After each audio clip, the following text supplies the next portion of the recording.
चलो। नमस्कार दोस्तों। तो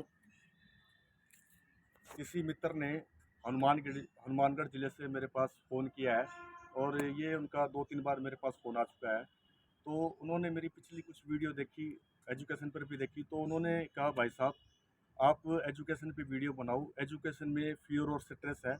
मैं कॉम्पिटिशन की तैयारी कर रहा हूँ, तो मेरे को काफ़ी तनाव महसूस होता है।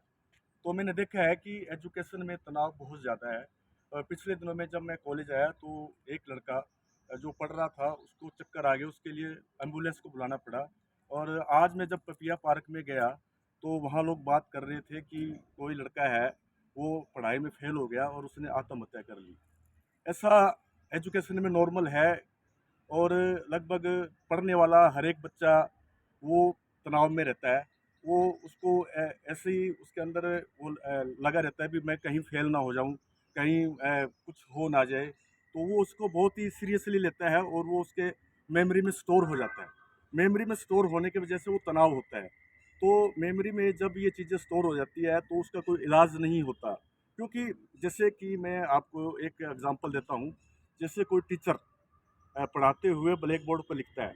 अगर वो ब्लैक बोर्ड पर लिखता रहे और उस ब्लैक बोर्ड को साफ ना करे तो हमें कुछ समझ में नहीं आएगा। जब तक वो टीचर उस लिखे हुए को साफ नहीं करता और लिखने के बाद में जब वो दोबारा साफ करने के बाद में जब वो दोबारा लिखता है तो उसमें क्लियरिटी आ जाती है। तो क्योंकि वो जो ब्लैक बोर्ड है वो फ्रेश हो जाता है, साफ हो जाता है। इसी तरह से हमारा जो चेतन दिमाग है उसके अंदर मेमोरी स्टोर हो जाती है। हमारे चेतन माइंड का पार्ट बहुत छोटा होता है और वो बहुत ही जल्दी स्ट्रेस और फियर से भर जाता है और हम तनाव में चले जाते हैं, डिप्रेशन में चले जाते हैं और हमारे पास कोई चारा नहीं होता। तो उसके लिए जैसे एक टीचर ब्लैक बोर्ड को साफ करके दोबारा लिखता है, तो उसी तरह से हमारे माइंड का जो भीतर का हिस्सा होता है वो अचेतन होता है।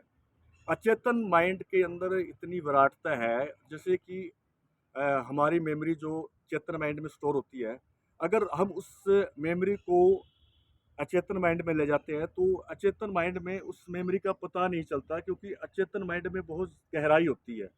तो वो जल्दी से ही उस स्ट्रेस और फियर और जो तनाव होता है उसको ख़त्म कर देता है। जब चेतन माइंड अचेतन माइंड में जाकर वापस आता है तो वो बिल्कुल क्लियर हो जाता है, बिल्कुल फ्रेश हो जाता है। और जैसे कि एजुकेशन में जो पढ़ाई है वो उसको एज ए फूड, एक खाने के तौर पर लेता है। जैसे कोई डाइट हो तो वो उसको अच्छा लगने लग जाता है। पढ़ाई में जो स्ट्रेस और फियर होता है वो एक थ्रस्ट में बदल जाता है, उसको पढ़ने की प्यास हो जाती है, क्योंकि वो जो उसका जो एरिया है माइंड का है वो वास्ट हो जाता है। तो इसके लिए आप योगा का प्रयोग कर सकते हो, ध्यान का प्रयोग कर सकते हो। तो आने वाली वीडियो में अगर एजुकेशन पे ये जो वीडियो लाइक किया जाता है तो मैं और भी वीडियो बनाऊंगा और बहुत सारे पर्सन मुझसे किया जा सकते हैं बाय गवर्नमेंट। आज हमारी सरकार है जो एजुकेशन के अंदर वो जो बदलाव कर रही है। जो हमारी ट्रेडिशनल एजुकेशन है वो काफ़ी बोरिंग है, एजुकेशन बोरिंग है और माइंड में एक तनाव पैदा करती है। उसके अंदर कोई अनुभव नहीं होता, वो एक रेपिटेशन है और किसी का दिया हुआ ज्ञान है, उसमें किसी भी बच्चे के अंदर से कोई बात नहीं निकलती। तो इसलिए वो जो है वो एक खेल की तरफ उसको नहीं लेता, एक स्ट्रेस में लेता है। अगर एजुकेशन के अंदर जैसे योगा है, ध्यान है, व्यक्ति के पर्सनल अनुभव को लिया जाए तो वो हमारी पूरी जो एजुकेशनल प्रणाली है वो उससे जुड़ जाएगा।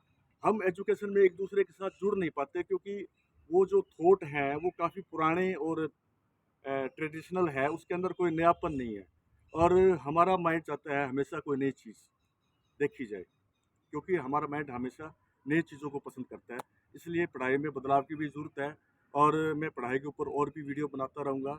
तो इस वीडियो को जैसे कि मैंने अचेतन की बात करी है, तो अचेतन माइंड में कैसे प्रवेश किया जाए इसके बहुत ही सरल है। तो इसके ऊपर भी मैं जैसे वीडियो लाइक की जाए तो उसके ऊपर भी मैं प्रयोग करता रहूँगा। धन्यवाद।